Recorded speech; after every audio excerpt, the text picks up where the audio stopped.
April 2016. I'm at the Australian Embassy. It's Australia Day in spring. It's a very big event. The back lawn of the embassy is beautiful. They got this special grass so that it's green all year through. So it looks great.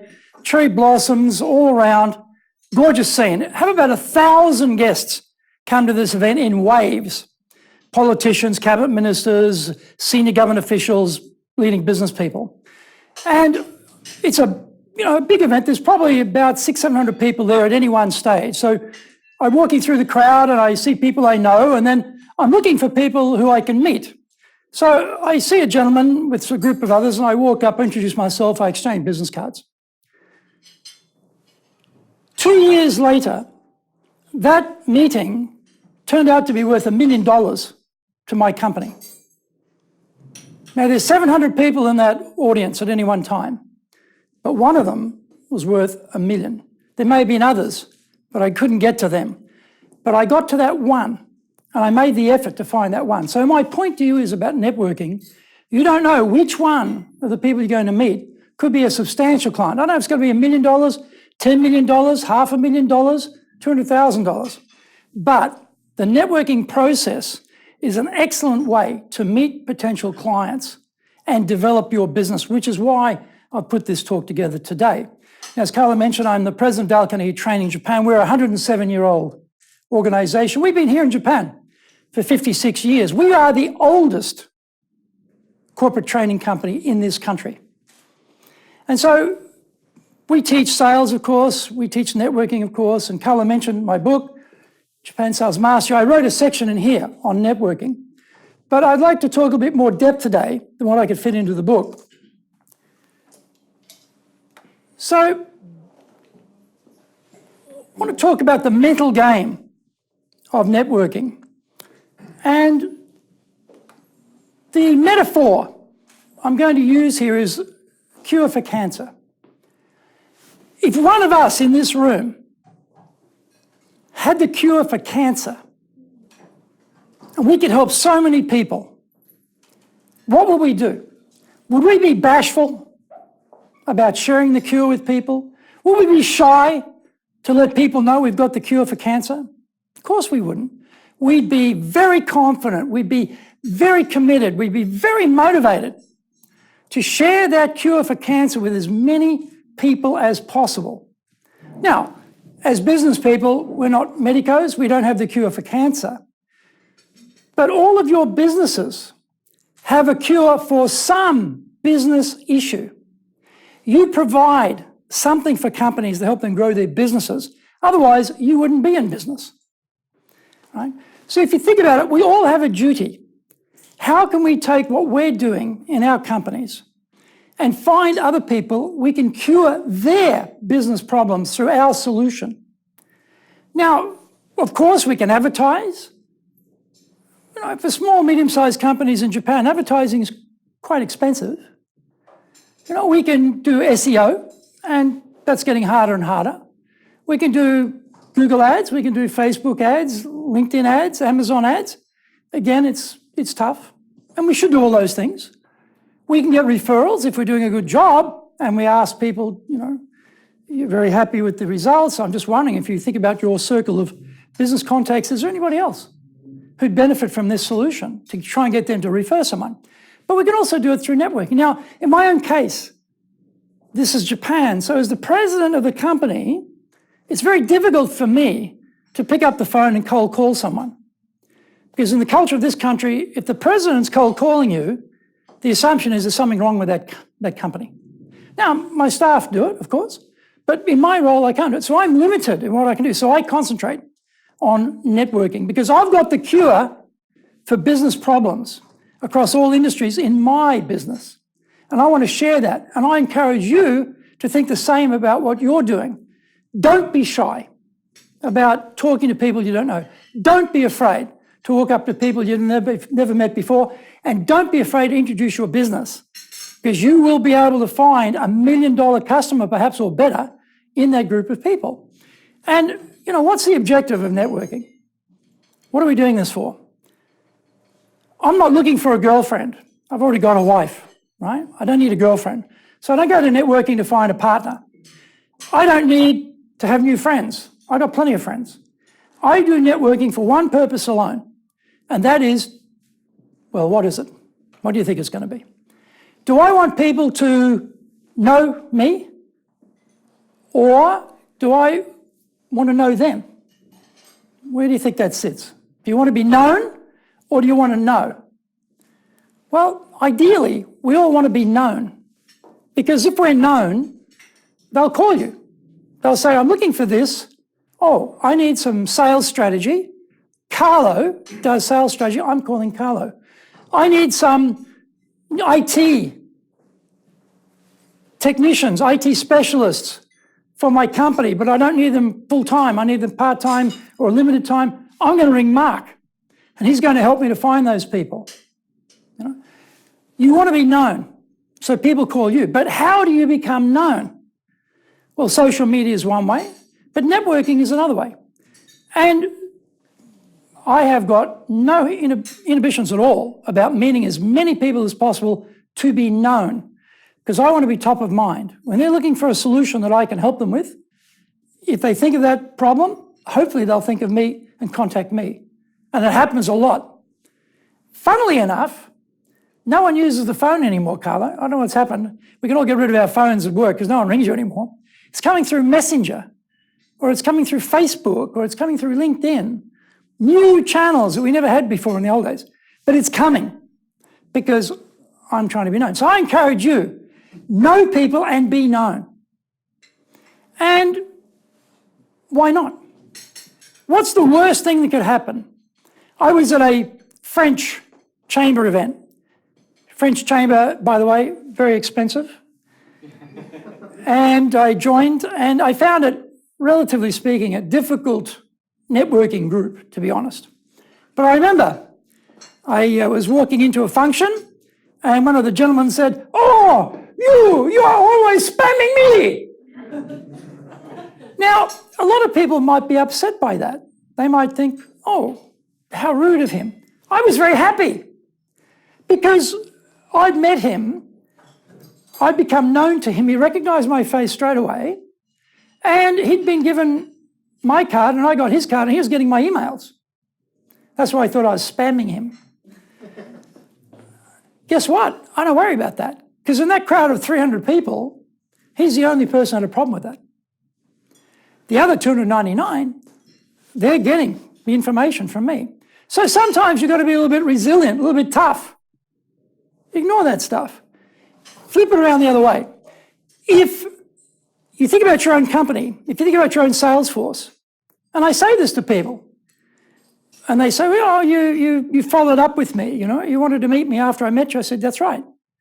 "Well, I'm pretty busy. I don't really want that." Well, think about this. What do you want your sales force doing? Do you want your sales force out there networking, meeting potential clients, following up, and trying to create new business, or not? And of course they do, right? So we all do. So yes, you will get a bit of pushback at times. Ignore it, because the greater good is curing cancer inside corporates. Corporates have different types of cancer, not medical cancer, but different types of corporate cancer. We, in our businesses, have solutions.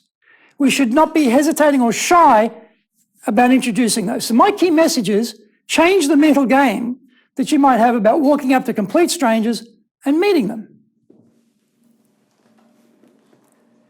And where would you meet them? Could be events like this. Chamber events are very, very good. The American Chamber, particularly, as you know, has got a monstrous number of events all the time. Don't go to the things that you're interested in. I'll say that again. Don't go to the things you're interested in. Go to the things that most people are interested in, because it'll be a bigger group. You'll have more chance to meet people. So you pick. If you know Jesper Cole, who does a lot of speaking, once a year I think he speaks for the chamber, there's going to be 150 people in that room, guaranteed. That's an event I want to be at. I mean, I enjoy Jesper. He's very entertaining. It's always educational. He's a great speaker. But even if he was dull, boring, and hopeless, I'd be there for the 150. Right? And so you look for, where are the clients? Where are the potential clients? go to those events. And it could be study groups. I belong to many chambers. We're in the German chamber, we used to be in the Italian chamber, used to be in the French chamber. I used to be the president of the Australian New Zealand chamber, American chamber, if I left out, British chamber. So yes, I'm spending a lot of money on those chambers, but that's where the business is. I went to a German chamber event last night. I came back with 10 cards of the HR directors of 10 companies I'd never met before. That's a very valuable use of my time. And guess what? This morning, I followed up with an email to every one of those people trying to meet them. Some will ignore me, won't answer me. Some will. I'll have to follow others up. Doesn't matter. Those study groups, chambers events are very good hunting grounds for meeting potential clients. And the layout is important. This venue, actually, over there, whenever they have the Super Bowl, sorry, I'm forgetting Super Bowl. The arrangements are extremely bad. It's a very big venue. They take the whole space and they run the tables this way across in long tables. So it's table, table, table, but long lines of tables. It's very hard to get into. It's very hard to meet people.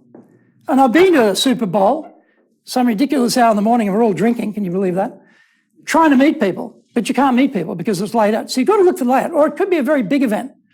I find big events, like I'm talking, hundreds and hundreds of people, it's a bit overwhelming. It's hard, it seems strange, but there's a sort of scale where it's too big to network. It's just too vast. You can't get to enough people and have a relationship with them. It's just too big. So you've got to find the medium size. This is a good size today. And, probably up to 150, 200 is probably a good size. When it gets over that, somehow the scale seems to work against you. It's hard to get to the right people. You spend a lot of time meeting the wrong people who are not going to help you in your business just by the sheer volume. The proportion of people who are useful to you to meet against those who aren't, okay, the proportions don't work for you. So layout is important. Think about the event. So I don't go to the Super Bowl anymore because it's pointless. No good going there. And Alex was asking me about, what do you mean by kissing frogs, Greg? She saw the slides, right? What do you mean by frog kissing? Well, if you know your Western fairy tales, they have the classic story of the Wicked Witch with a sort of, pointy nose and warts all over her face and pretty ugly and a big strange-looking hat. She decides to punish the good hero and heroine of the story. So she puts a spell on the beautiful princess, right? And she's asleep. She's in a coma. She's out. She can only be awoken by the kiss from the handsome prince, right? But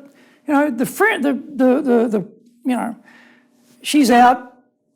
He's been turned into a toad. He's been turned into a toad. So the toad has got to kiss the princess. Most people don't want to be kissed by a toad. So, she's going to be awakened from that spell, from when the kiss is applied by the handsome prince. That's the same with networking. In this room, there is a handsome prince and a beautiful princess for you in your business. But you don't know which one of the people in here is that $1 million customer. You don't know who is going to be the one you should kiss. You've got to kiss them all. You've got to kiss them all. You've got to meet as many people as you can to find the beautiful princess or the handsome prince and get them out of their spell so you can do business with them. You can't select them. When I was selling door-to-door, at the age of 16, when I left high school, that was my first job out of high school, selling door-to-door. I was selling Encyclopedia Britannica. Anyone who's done door-to-door selling B2C, you will know that B2C salespeople selling door-to-door are all experts with X-ray vision. They can tell from the outside of the house whether the people in there are going to buy their product or not. So I'm not going to knock on that door. They don't want a Britannica. Oh, that one maybe. Oh, that one no. It's not the case, is it? You don't know until you knock on the door. So you can't assume, I'll work it out, I'll look around, who looks like they're going to be a potential here. You might meet someone who's not the decision maker. That's how you get to meet the decision maker. They might be a line manager. HR takes, in my case, HR takes care of things. I want to meet the people in HR. Or it might be the other way around. You might meet the marketing person and you need sales. Like Carlo, for example, he wants to meet the sales line manager. He meets the marketing, he tries to get introduced that way. So everyone's got connections. You think about your own networks, they're vast. Tap into other people's networks and try and meet the key people who are the decision makers to buy your product or service. Don't try and second guess who you think is going to be important. You think, oh, well, women are out because women aren't important in Japan. Not true. Young people are out because they got no power. Not true. You can't tell. You can't tell who can get you to the key person. So you need to get to everybody and then find out if there's a potential. And you've got to have a filter. Now, when you meet someone for the first time, how do you know if this person is a potential client or not?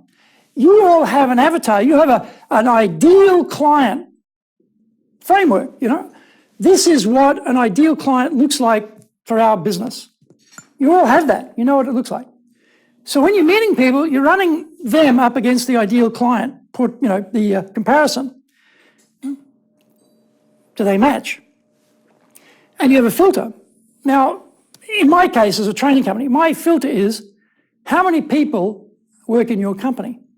You get the card. Oh, what do you do? Oh, yeah. How many people work in your company? As soon as I hear that, I'm going, where do they fit in to what we can do?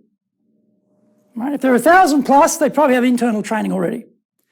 If they're 20 people, they probably have no training because it's too small a number. But we've got a lot of public programs, so I can introduce them to public programs. If they're between, say, 500 and 1,000, they probably don't have training yet, but they're quite big. That's a type of sweet spot. You will have a sweet spot. What is your sweet spot? Where can you find the ideal client for your business when you meet someone? You run that filter over them. Now, some people say to me, well, Greg, I tried networking, but I got stuck talking to the same person all night. I didn't know how to escape. That's right. It's difficult. You have to be charming. Now, for me, being charming is a major effort. I have to lay down after a couple of hours of networking because I'm exhausted. Being charming kills me. But you've got to be charming to everybody, and you do have to disengage because there are plenty of other frogs you've got to kiss in that room. Who are they? Go and find out. Kiss them, find out. So you've got to break it off. So how do you break it off? You say things very simply like, well, Sarah, it's been great meeting with you. Really enjoyed talking to you. I'm just going to go and meet a few other people tonight. Really look forward to catching up with you again. That's how hard it is. Don't be rude, be charming, but end the conversation and go and find someone else. And you'll find also that people are not upset by that. They understand, it's a networking event. Japanese are a bit trickier though. If you go to an event with Japanese, you get them here in the American Chamber events. They come early, that's good. They sit down straight away. They don't mingle. Right? So you've got to get in there and you've got to get to them while they're seated because they don't go there for networking. This is very interesting. We talk about Japan should be more entrepreneurial. This country needs more entrepreneurs. We need to be more entrepreneurial. But no one wants to network.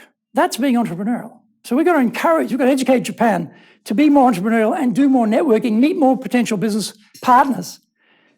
And I say, you've got to know more to become more valuable. You know already at this point in your life what you already know. But your value goes up if you can increase your depth of knowledge. When you meet other people, you learn valuable information about their industry, about their business, about their problems, about what works, doesn't work, because you're starting to build a bigger circle of contacts. You can read, and that's great. You need to read. Okay, you can listen to podcasts, and that's great. Listen to podcasts. You can watch videos, watch the videos, but also see networking as an opportunity to build your expertise in a bigger frame. We were here the other night for JMEC, the Japan Market Expansion Competition. It's a particular competition. It's in its 25th year. It's an opportunity for younger people, inverted commas, to work on a project for a client and deal with their business problem, write a business plan, and then have it evaluated and present it and get awards. It's a great opportunity for younger people to get touch with all the different aspects of a business. You might be in marketing, but you're talking to someone, an engineer. That's very interesting. You can learn about engineering. If you're in sales, right, and you're talking to someone who's in management, you can find out what's going on in management. What are the issues? That's very educational as you build your total business portfolio of skill sets and knowledge. So networking gives you tap in. Now, last night, for example, at the German Chamber, it was on the new, well, actually, Carlo was talking before, the Hateraki Kata Kaikaku, new laws coming out for that new style of work. Very large German company president is attending that. And I've met him before, and I said, I'm very impressed to see you here. This is a mega company we're talking about, right? Global mega company, that you've come to this event. I thought, most people would send their HR people. So he's giving me an education on his company and how they think, and what are all the issues for them inside their business around this whole issue. I learned a lot in just 10 minutes with that gentleman. How hard is it to get to the president of a major global corporation? It's not that easy, but they're there at these events. If you find the right events, you can get access to them. We'll talk about how you do that in a moment. So some of you would have noticed, actually, who was first here tonight? Where are you? Yeah, thank you, from Deloitte's, right? I was here when you got here, and I met you when you arrived. And I met most of you. There's a few of you I didn't meet because you came after we closed the doors and started. But how many people have already met me in this room? Already exchanged business cards with me? Yeah, almost 100%, right? Come early and take advantage of that. When Alex sets up the room outside for the name cards, they're all there. Now, the American Chamber won't give the speaker a list of who's coming for privacy reasons. Won't find that out. Many organisations are like that, others are not. They give you the list. But when you get there early and go through the name cards. Who do I know whose face I can remember, but can't remember the name? Oh, yeah, that's the name. Cuts out the embarrassment, doesn't it? Hi! Great to see you. I wonder who you are, right? Cuts that embarrassment right out. Get here early, check the names. Then you put face and name together. That's very nice. So when you meet them, you say, hey, great to meet you, and you use their name. Perry, good to see you. And Perry, he says, oh, I feel good because I got remembered. Garrett, good to see you. He feels good because he got remembered, right? That's one thing. The other thing is, you look through the list of companies. Oh, I know this guy, I know this guy, I know this gal, I know this gal. I don't know this company. Oh, I don't know this person. Oh, I want to meet that person. And depending on the venue, you might ask the organisers. You might say to Alex, okay, Alex, I want to meet this person. Where are they? She says, oh, that's that person with her back to you over there, right? Go and find them. So you get there early, study the cards, remind yourself who you already know, name and face, and then look for people you want to meet. How expensive is that? You come 15 minutes ahead of everybody else. It's not expensive, it's free. And why stay late? Well, as Carlo very aptly demonstrated before, the organisers want you to stop networking, sit down so the meal can be served so they can get on with the program. So you won't always get to meet everybody at the first stage, right? So you try and look for the occasion after. You miss someone, make a beeline. A lot of people make a beeline for the speaker to exchange cards, and that hopefully you've already done that. So you try and make a beeline for someone you missed that you wanted to meet. And I say no business discussions allowed. That sounds a bit counterintuitive, doesn't it? No business discussions, what's he talking about? What I'm talking about is you meet people, be charming, and you get their card and you say, well, what does your company do? And you run your filter, running your filter, and then you try to find out if there's some match with what you're doing. But you don't try and have a sales conversation right there and then, because it's not the right atmosphere. The sales conversation you want is back in their office the following week, in that week. Don't try and sell them on anything in that venue. Your job is to meet them, get an idea, and then try and put a hook in there that allow you to come back. And so some of the emails I'm writing this morning are, really enjoyed our discussion. As I mentioned, Or I might say, as we discussed. And what I'm setting up there is the hook is now in there from the night before to do the follow-up. So when they get the email, they're not surprised. Because I said, I'll get back to you. I'll follow up with you. I take the conversation to a certain point where I go, they're in. I want to meet this person. They're in. I'm going to kiss that frog hard, right? They're in. The others aren't in. Don't follow up with them. But you've got to put the hook in that you will follow up. Because they get an email out of the blue, they're like, that French guy, you're spamming me, you know? They don't like it. You've got to put the hook in the conversation, but don't go too deep because it's not the right venue for that. It's too noisy, too many people around. You can't discuss business at that level. And then I say, work the room, work all the tables. So some of the crew here from Robert Walters came in before, and I said, okay, gang, don't sit together. Spread out. That was my little hint, right, on networking. Do that. If you come together, you try and find different tables so you can meet new people. But often I find I go to the table and it's same company, same company, same company, all sitting together. You work together all day long. Why do you have to sit together for the event? Spread out, meet some new people. Talk about your business, PR your business, become charming. And remember, we all judge companies on you. When we meet you and you're rude and you're not very nice, we think everybody down there is really rude, not nice. We meet you and you're really charming and you're friendly and you're great. We think everybody down at your shop is charming, friendly, and great. We judge the whole team on you. So you're always going to remember you're the ambassador. You're the one who's going to represent the organization. Be charming, be friendly, be nice with people, but work the room. And say, like this, so we're sitting down here. This is my table. Now, as it happens, I've met everyone on this table, but I would come to this table last, normally. I would go and work every other table. I'm not sitting on your table, but often you don't know that because I just turn up and I work the whole table, meet everybody. I go to the next table, I meet everybody as much as I can in the time I've got allotted. And finally, I do my own table because they're a captive audience. They're there. I can easily meet them and talk to them over lunch. I can discuss things with them over lunch. I can engage with them. But for you, I've only got a few moments to meet you and just try and find out if you're the frog that I've got to kiss or not, right? And if the business is there or not, okay? So don't be shy. Remember, you got the cure.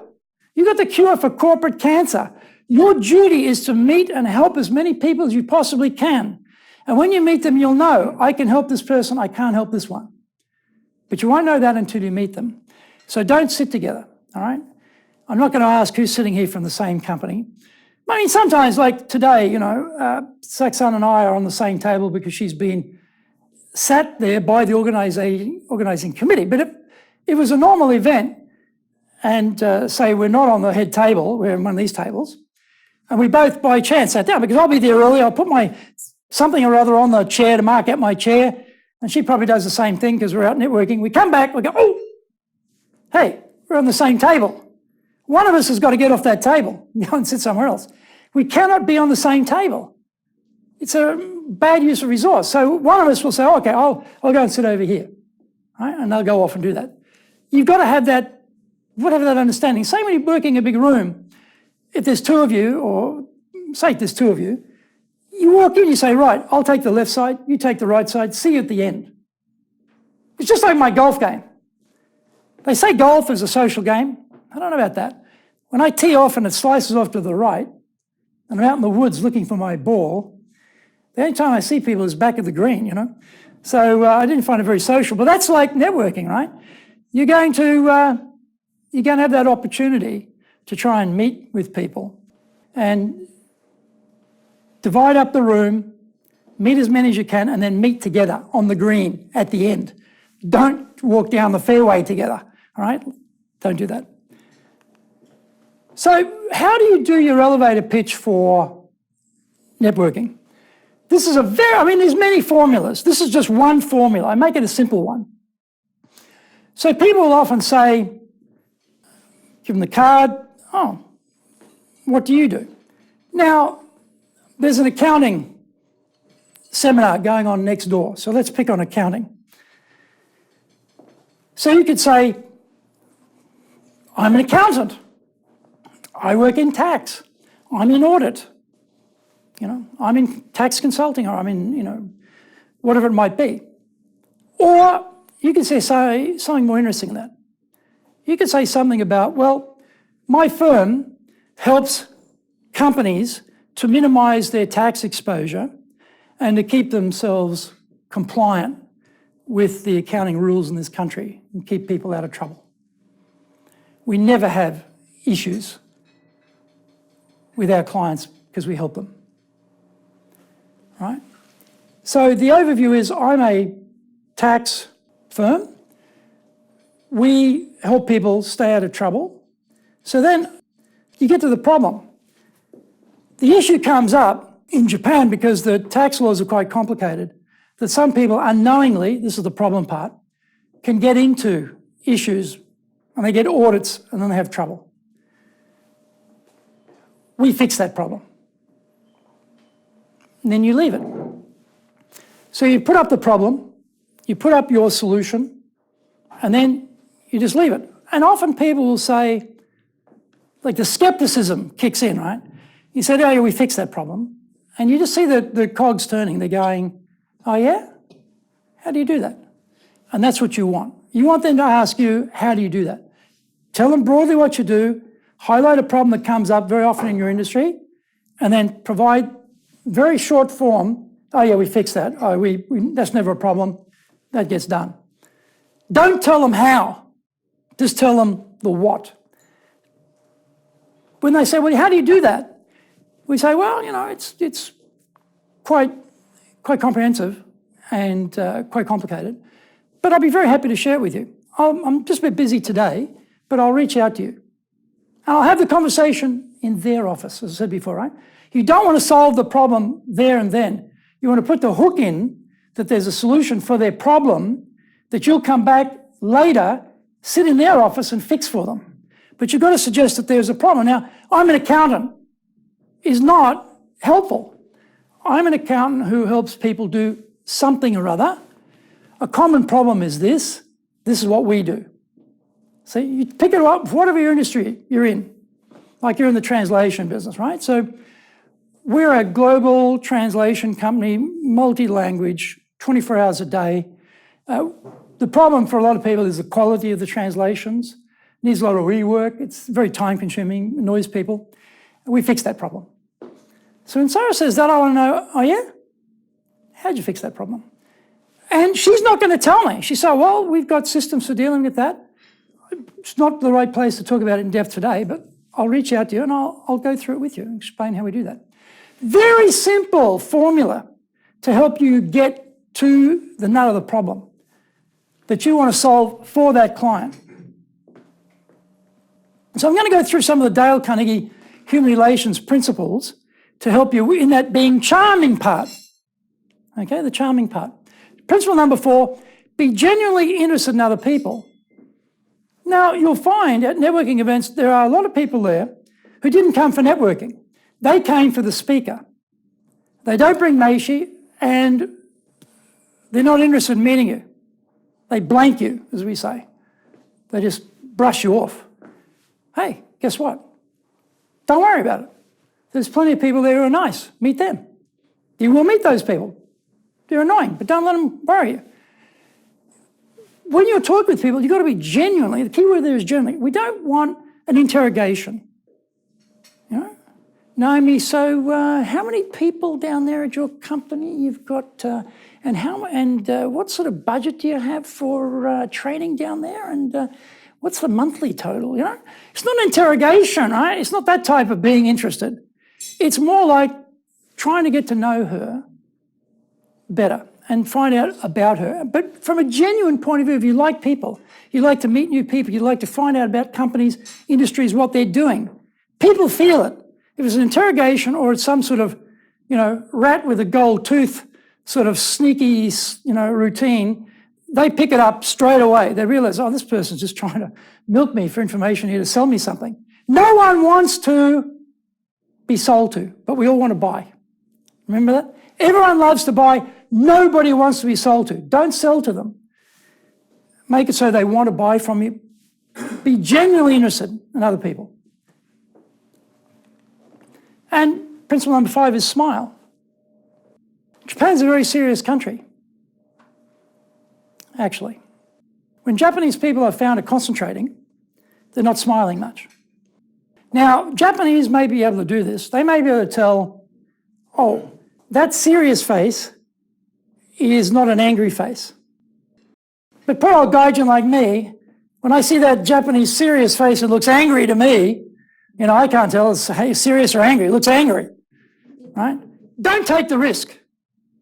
Smile when you meet people, right? Even if you've got a crap smile like mine, I don't have a great smile. Some people, you meet people who've just got these mostly Americans, I've noticed, Maybe it's the dental work or something, I don't know. But they've just got these unbelievably brilliant smiles. I'm so jealous of those people. Do the best with what you got, but try and put on a genuine smile. And it'll just make the whole thing a bit easier. And principle number 7, this is interesting. Be a good listener. Encourage others to talk about themselves. What's the danger here? We're networking. Oh, I've got to impress people. I've got to impress Andrew. I've got to tell him all the great things I'm doing and how fantastic we are, and I've got to load up the stuff here for him. No, you want it the other way around. You want to shut up and listen to them, because most people's lives are made up of being jumped on while they're speaking, talked over the top of them, cutting them off, finishing their sentences for them, not having anyone appreciate them and listen to them. They're desperate to have someone listen to them. That's you. They will feel so good about you. You listen to, and listen, really listen. Not be thinking, now, I wonder if this is the frog that's going to make me $1 million or not, I wonder how many seconds I've got to talk to this person before I can get out of here, No. When you're there, you're there. You're 100% with them. Nobody else. Concentrate. Listen to them. And let them talk about themselves. Encourage them to talk about their business, talk about their company, talk about themselves. You learn a lot. You might have commonalities, like you find on my table. I'm from Australia. She's going to Australia very shortly. We've got this commonality. She's from Sydney. Okay, I forgive her for that. I'm from Brisbane, Like, there's those sorts of things. Or you went to the same university, or in the same group, or you've had a similar experience. Those are the bonds that build connections with people. You think about the people you're closest with, it's because you've got the most connections, usually, right? And then number 8, talk in terms of the other person's interest. Don't talk about what's exciting for you. Talk about what's exciting for them. Find out what they're interested in and talk about that. They'll love you for it. They'll love you for it. Be charming. Talk about their interest. It'll go much better. And then number 15, now this is very hard. You've got to let them do a great deal of the talking. This is straight sales, right? If you're in a sales role and you find in a sales call you're doing all the talking, you better shut up right there and ask a question and let the other person start talking. Same in networking. If you find you're doing the talking, shut up, ask them a question, and then start listening. 80% should be them, 20% should be you. Max, right? It's very important, because when they do the talking, you learn. When you do the talking, you don't learn anything. So I'm going to talk a little bit about social media briefly. It's very important today because people will check you out on social media before they meet you, or they'll check you out after. What are they going to find? What are they going to see? You with a straw hat and a very exotic-looking drink in the pool, Is that what they're going to see on your social media? And you want to talk business? A lot of Americans in a certain age group are not using Facebook for business because there's a lot of very, very unsuitable stuff on their accounts from when they were young, when it first started. I started late, so I've only got professional stuff for me, and I post no personal stuff at all. No personal stuff at all on Facebook or LinkedIn. It's all business, right? Because when people find me, that's what I want them to see. You look at the photographs on my Facebook or my LinkedIn, it's me like this, in a suit with a tie, giving a presentation or teaching. That's my business. It's congruent with what I do. So they're going to check you out. Now I just picked this up. I've got the LinkedIn actual page here, but it's too small. You can't see it, so I've made it bigger. It says there, this is about 2 days ago, 655 people viewed my profile. See, be known. 1,612 people searched for me. Searched for me. That's no accident, right? When you're meeting a couple hundred people a week networking, they check you out. They go and look at you. Who is this guy? What has he done? Where did he go to college? What did he do? And then I've got 22,589 followers. I don't know most of them. I probably know a couple of hundred on that list. Now, some people say, oh, LinkedIn, I'm only going to connect with people I really want to know. I don't look at it that way. I'm going to kiss as many frogs as I can. Get it out there.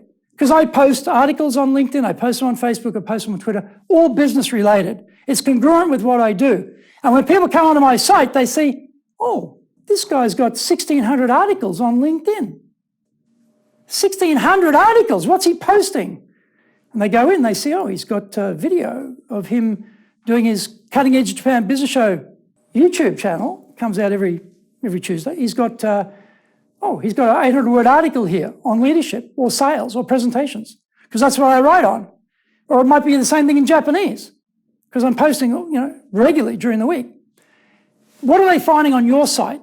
How are they going to judge about you? Take care of that. Put something up there that's relevant for business, interesting for the person who's looking for you. So finally, we're getting there now. With the Mainsheet, very simple. Japan's great, Mainsheet.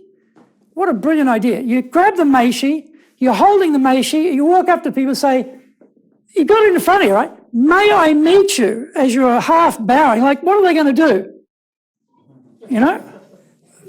They're going to take the Mainsheet, right? You've got two hands, you're holding it. May I meet you? And you're smiling, right? Now, my name is Greg Story. The trouble is, most of you, when you meet people, you say, my name is boop, boop, and they never get the name. You say it way too fast. Here's a hint. My name is, little pause. This is the 3 Ps. Little pause. Greg, part, put a part between my first name and second name, Greg, little part there. Story, punch the story a bit harder so it's easy to remember.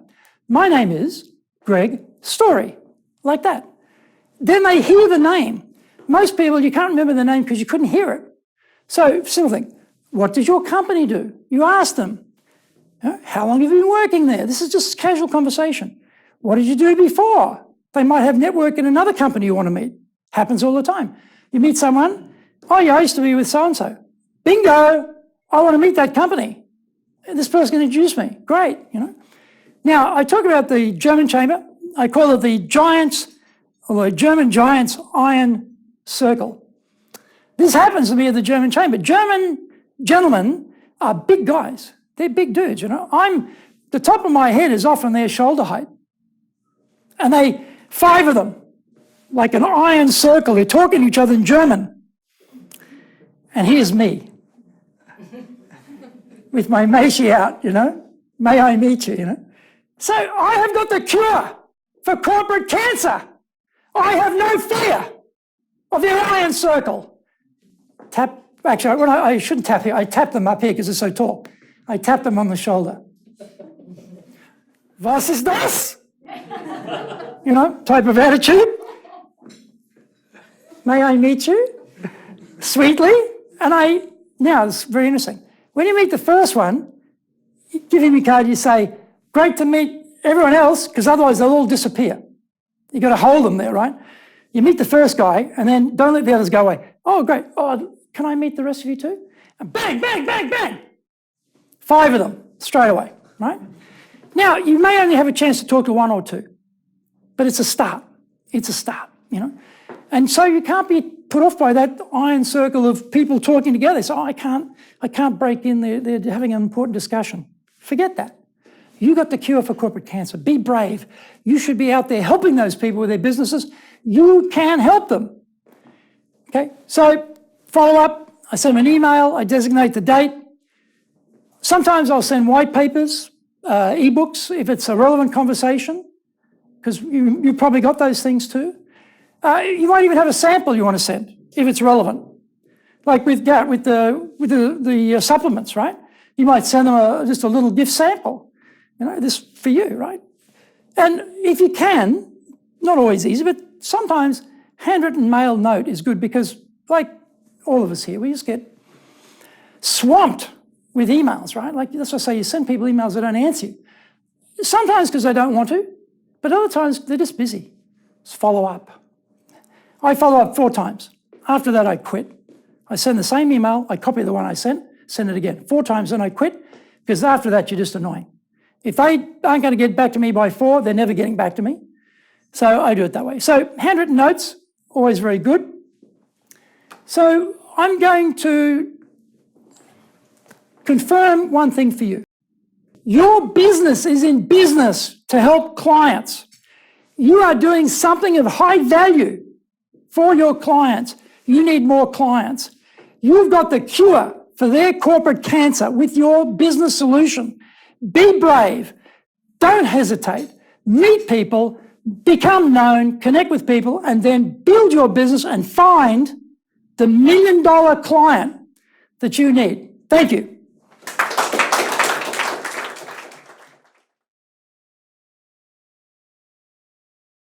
The question was about time management and how do you get to meet as many people as possible in the room? How much time should you spend with each person?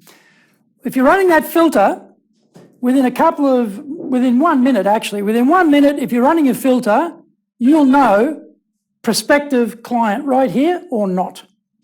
If they're not, then you just get to meet them a little bit, talk a little bit about their company, what they do. Oh, that's very interesting. Have you met so-and-so? You know, you might see someone there that you know, introduce them to that person, because often people are shy and they have trouble meeting other people. So if you find that you're around people, you know, you can introduce them to other people and then you can very gracefully move on to the next person to meet.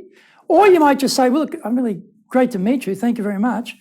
I'll catch up with you again. I'm just going to meet some other people today. And off you go. Now, if they're a potential client, then you are going to spend a bit more time. But you're not going to get into a deep, detailed business discussion because it's not the venue for that. But you're going to ask them, what are their problems? What are they doing? How long they've been doing it? To get some idea. Now, if you get a Mainsheet from me, if you look on the back of the Mainsheet, it's got a whole marketing routine right there. It talks about, 56 years in business, 107 around the world. We do communications, leadership, sales, presentation skills. I got 3 podcasts a week, the Leadership Japan series, the Presentation Japan series, the Sales Japan series. I got my TV show every week, the Cutting Edge Japan Business Show. It's all on the back, right? So there's a whole thing I can go through when I talk about those things with people. And I will ask them, we do mainly these things for companies. And what about your company? What do you do for training? I ask that question and they tell me. And then they'll give you an answer and I will find out what the need is. And I'll probably might be 2, 3, 4, 5 minutes with that one person. If it's someone who's not a client, it's probably going to be 2 minutes. Right? And sometimes I will get into a very detailed conversation with someone, mainly from their side, not from my side, and I'm having trouble extracting myself. That happens. You go with the flow, Sometimes you can't extract yourself so quickly. You just play with it, right? And you say, okay, I will get out here eventually, but I need to stick here a bit longer. That's where you're particularly looking for people to introduce them to so you can move on. Where's the next question? Are there better venues than others? Definitely. An organisation like this, the American Chamber, it's vast in scale. It's big. So that works very well because there's a lot of events and a lot of people come. I go to the British Chamber. It's a smaller chamber, less events, not as big. Australian Chamber, smaller chamber, not as big. French Chamber is pretty big. Italian Chamber I found difficult because they're focused on food. So I need a broader range of industries I want to meet rather than just a particular single industry. So you will find over time there are certain events, but try and go. Now, most chambers, by the way, will be happy to let you attend even though you're not a member. You ring them up and say, listen, I'm not a member, but I see you've got this event on. I'd like to attend it and just get a sense of what your chamber's like. They're thinking about the money. They'll say, come on down. You be a guest, no problem. Or you can pay and whatever. So you can get into most things. And look around for study groups in your industry. Like I said, that German event last night was an HR roundtable. HR people are often the people we have to deal with. So I'm guessing there's probably going to be a bunch of HR people there. Sure enough. So you go where the fish are biting, right? You go there. But other events, you've got to try things. Like I've tried different events and I found some were good, like the Keisha Kyokai in Japanese, very good event. But say the Tokyo Shokokaigi show, Tokyo Chamber, not so good. Really big, I say 1,000+ people events, very hard to work the room. So I tend to avoid those because this just doesn't seem to work for me. But look around, you'll find something in your industry that's happening. And study groups are good because they're usually smaller and more intimate. You have more time with people who are specialised in those areas that you want to be specialised in. Thank you. The question was, what happens when the people you meet have got zero interest in meeting you? Well, kiss some other frogs. Don't fight City Hall, you know. You're not going to arm wrestle them into the ground and make them like you.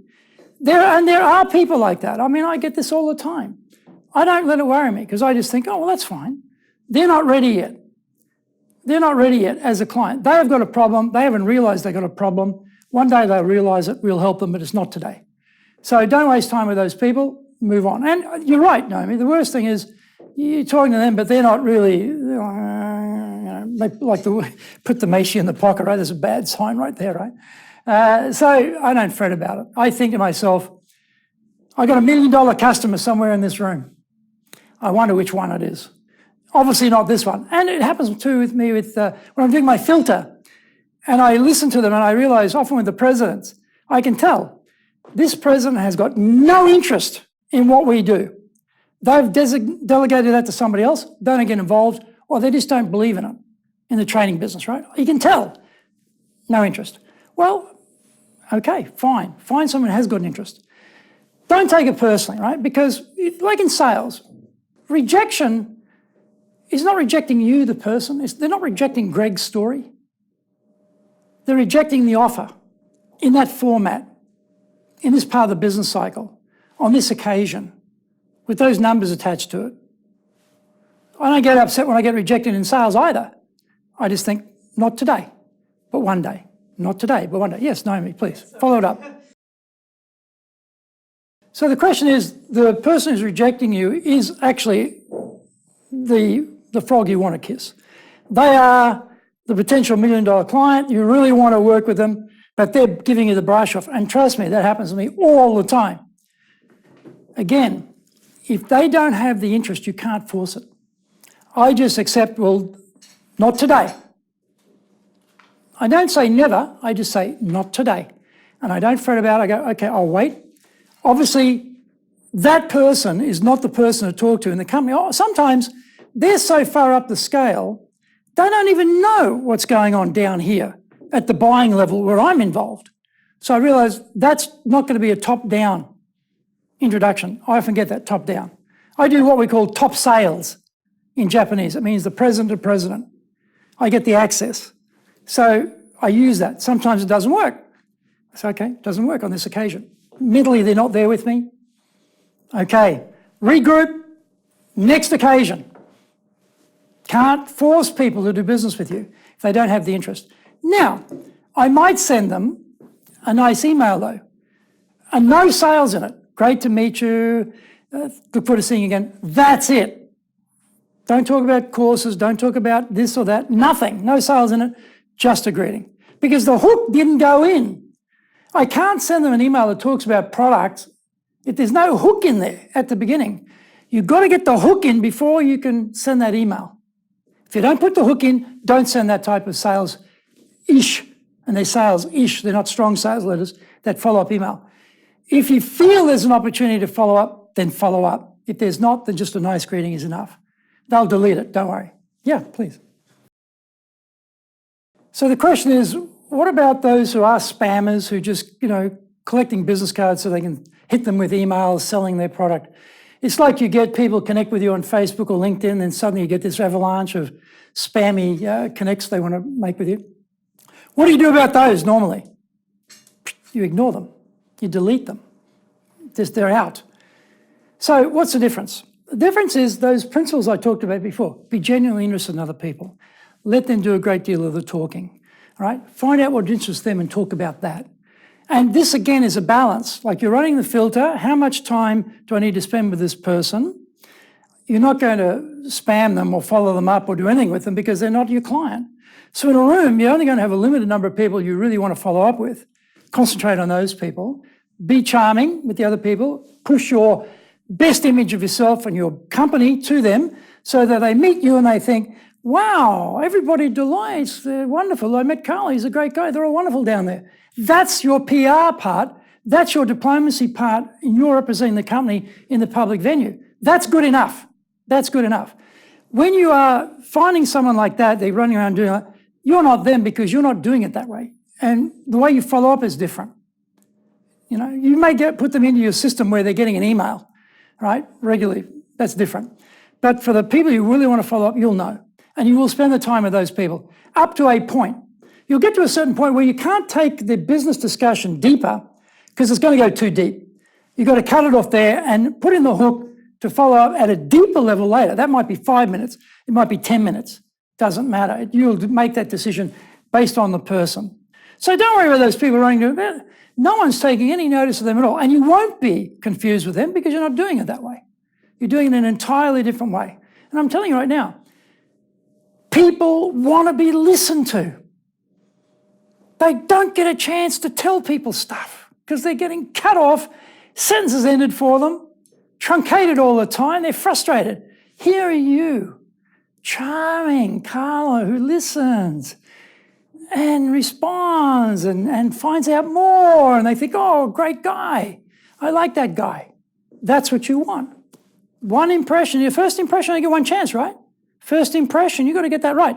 And they're not going to be a client. You can't say, the classic is you meet someone and you realise straight away they're not a client, and you're sort of like looking over their shoulder, Who else is in the room that's more important that I can go and meet, right?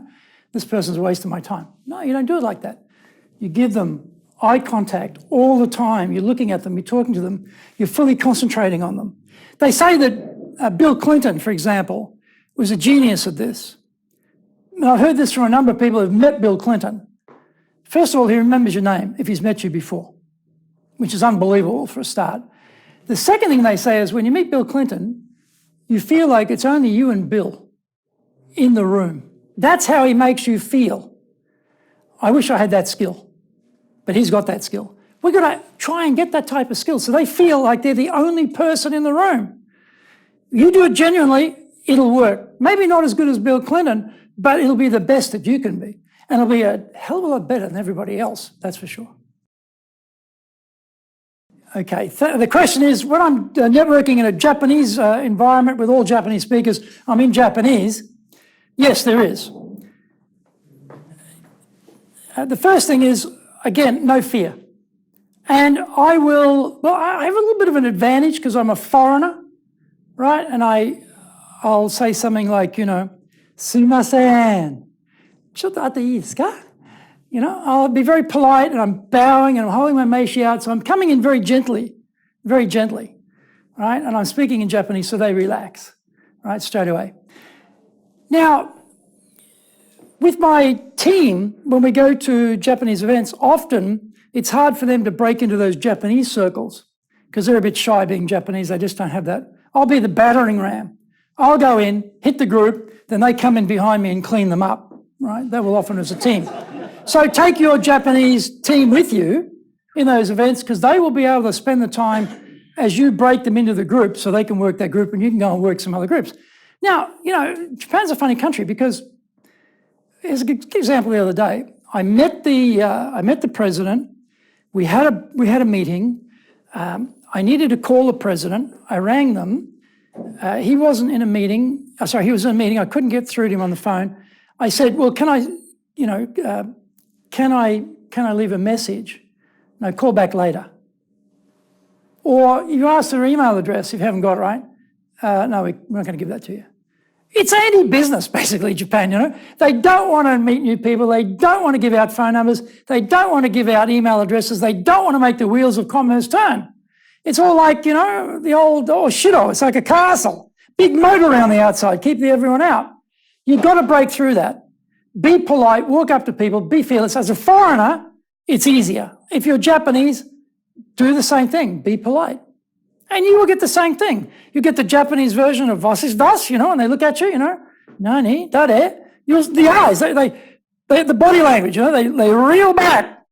Huh? Or I love this with the mixed chamber events. You know, you have different nationalities. The Japanese, they come in, they sit down, so they don't meet anybody. I don't want to meet anybody. I sit down straight away, and I play with my phone. I come up on their right shoulder. Always come up on their right shoulder. May I meet you? Very charming. Foreigner! You know? Ah! Now I have to speak in English. They're freaking out, right? But I'm holding my card. They're in an American Chamber event. Obviously, it's an English language event, right? I don't let them get away. I meet them. And but you've got to be like that. Japanese is a bit hard, I know, but be polite. Be interested. Don't get stuck with the same person. The Japanese tend to get stuck. I notice my staff, they'll tend to get stuck longer with Japanese because they have trouble breaking off. You've got to teach them to break off politely. So let me wrap it up then and just again invite you. You have the cure for their ills. You have a duty to help build their business. Be brave. Meet as many people as you can and help as many people as you can. Thank you very much.